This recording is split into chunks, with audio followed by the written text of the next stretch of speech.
Balik normal na ang biyahe ng mga jeep matapos magprotesta kaninang umaga kontra sa PUV Modernization Program. Ang protestang yan masusundan pa raw sa mga susunod na araw. Ang tugon ng DOTR sa report ni Katrina Son. Ganito ang sitwasyon kanina sa Pasig City. Nahirapang sumakay ang mga pasaherong papasok ng trabaho at eskwela. Hirap ding makasakay ang ilang pasahero sa Quezon City. Ngayon lang po to. Ulit na po nga eh.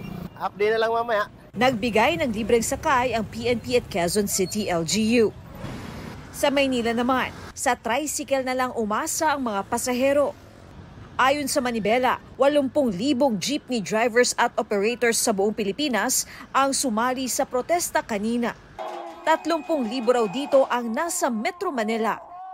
Kahit na kilos-protesta lamang ito, nagmukha siyang transport strike. Kaya po inikutan ko siya para pabalikin sa biyahe. Actually mga 11 pa lang o 10 pa lang, pinababalik ko na po sila.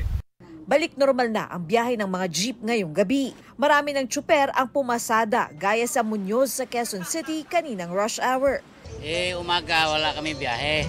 Tapos pagdating ng tanghali, bumiyahe na kami. Nakiisa lang po kami sa Manobela po. Pagkatapos po hanggang alas 12, bumiyahe na po kami. Ang hinihiling namin, mapag-aralan lang ang programa ng gobyerno, maayos yung mga problema ng mga naunang nag-co-op sa amin. Pero sabi ng DOTR, magsisimula na rin kaming mag-track down ng mga walang mga franchise, yung mga nag-expire yung mga franchise. At karamihan dito mga lumang sasakyan talaga eh.